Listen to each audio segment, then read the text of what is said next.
5ই August বিপ্লবের 6 মাস পূর্তি হচ্ছে। এই উপলক্ষে নাকি পলায়ত নেত্রী তিনি বক্তব্য দিবেন। তিনি মাঝে মাঝে এই বক্তব্য দিতে গিয়ে বলেন যে আমার কি অপরাধ, উনি খুঁজে পান না ওনার কি অপরাধ। আমরা জানি কোরআন থেকে যে আল্লাহ পাক রব্বুল আলামিন যখন ইবলিসকে বিতাড়িত করেছিলেন, তো ইবলিস আল্লাহ পাক রব্বুল আলামিনের সামনে দাঁড়িয়ে সে কথাই বলেছিল, আমার কি অপরাধ, আমি আদমকে কেন সেজদা করব। কাজে আদমকে সেজদা না করার কারণে সে বিতাড়িত হয়ে সে তার অপরাধ খুঁজে পায়নি। আপনি বাংলা 2000 দামাল সন্তানকে প্রকাশ্য নির্দেশে হত্যা করলেন, এরপরেও আপনি আপনার অপরাধ খুঁজে পান না। এর চেয়ে জঘন্য অপরাধ আর কি হতে পারে।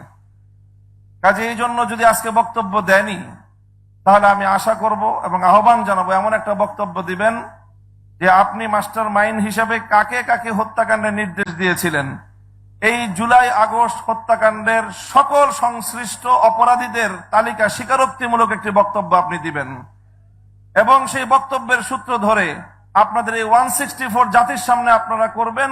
সেই স্বীকারোক্তির ভিত্তিতে আগামী দিনে বিচারের কাঠগড়ায় দাঁড় করিয়ে আপনাদের বিচার করা হবে। পার্শ্ববর্তী দেশ হিসেবে ভারতকে বলতে চাই যে আপনারা বাংলাদেশের স্বাধীনতা সার্বভৌমত্বকে যদি এতটুকু সম্মান করতে না জানেন, তাহলে আপনাদের সঙ্গে কূটনৈতিক সম্পর্ক বাংলাদেশ রাখবে কিভাবে।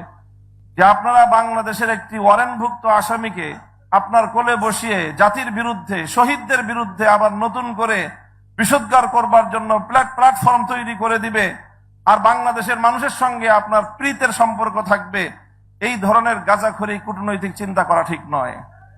এই জন্য ভারতকেও বলবো, বাংলাদেশের মানুষের প্রতি শ্রদ্ধা প্রদর্শন করুন, দেশের জনগণের সঙ্গে সম্পর্ক তৈরি করুন। ওই পতিত আওয়ামী লীগ আর পতিত ফ্যাসিবাদের সঙ্গে সম্পর্ক রক্ষা করে বাংলাদেশের সঙ্গে আপনারা বন্ধুত্ব রক্ষা করতে পারবেন না। প্রিয় সাথী ও বন্ধুগণ, আরেকটি কথা যে আমরা ইতিমধ্যে দেখছি সাম্প্রতিক সময়ে যে মাঝে মাঝেই বিভিন্ন জায়গা দিয়ে এই পতিত স্বৈরাচারী ফ্যাসিবাদের দোসররা তারা মাথা তুলে দাঁড়াবার বা উকি দেওয়ার চেষ্টা করছে, বিশেষ করে যখন সকল নাগরিকরা ঘুমিয়ে থাকে সকাল সকাল নিভৃত সময়ে। তো এই সময়ে আমি বাংলাদেশের সকল নামাজি মুসল্লিদেরকে বলবো যে ফজরের পরে সব ঘটনাগুলো ঘটতেছে। বাংলাদেশের 3.5 লক্ষ থেকে 4 লক্ষ মসজিদ আছে, এই মসজিদের মুসল্লিরা ফজরের পরে একটু অ্যালার্ট থাকবেন, যেন বাংলাদেশে কোনো দুষ্কৃতিকারী, কোনো পতিতের স্লোগান তুলে বাংলাদেশের মাঠে যেন নামতে না পারে। শহীদদের রক্তের সঙ্গে গাদ্দারি করবার কোনো সুযোগ কাউকে আমরা দিতে পারি না। বাংলাদেশে বিচার হতে হবে। এই যে বিচার হয় না 6 মাসে, তার তেমন কোনো অগ্রগতি নেই।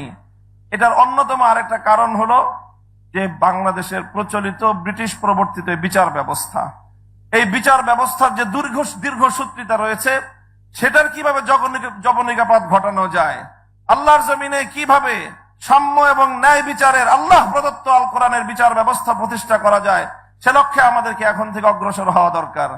আজকে এই ফ্যাসিবাদের 6 মাসের মধ্যেও বিচারের ন্যূনতম কোনো ব্যবস্থা না হওয়া, এটি আরেকটি জ্বলন্ত দৃষ্টান্ত যে এই বিচার ব্যবস্থার চেয়ে ইসলাম প্রদত্ত বিচার ব্যবস্থা অনেক শ্রেষ্ঠ এবং মুসলিমের অধিকার আদায় করার জন্য গ্যারান্টি। সংগ্রামী সাথী ও বন্ধুগণ, আমি সর্বশেষ আহ্বান জানাবো যে ইনশাআল্লাহ আমরা আমাদের লং টাইম যে আমাদের পরিকল্পনা, বাংলাদেশে ইনশাআল্লাহ ইসলামী বিপ্লব হবে। আগস্ট বিপ্লব আমাদেরকে চোখে আঙ্গুল দিয়ে দেখিয়ে দিয়েছে, বিপ্লবের জন্য বড় কোনো দলের প্রয়োজন হয় না, বড় কোনো নেতার প্রয়োজন হয় না। বিপ্লবের জন্য মাটি যখন উর্বর হয়, ছাত্র নেতৃত্বের মাধ্যমেই, বিপ্লবের মাধ্যমে একটি ফ্যাসিবাদী ভিনদেশী কৃতদাসীকে কিভাবে বিদায় করা যায়। ইনশাআল্লাহ আগামীর বিপ্লব হবে ইসলামের বিপ্লব, বাংলাদেশ হবে ইসলামী বাংলাদেশ ইনশাআল্লাহ। আপাতত ফ্যাসিবাদ যেন বাংলাদেশে কোনোভাবে প্রবেশ করতে না পারে, মাথা তুলে দাঁড়াতে না পারে।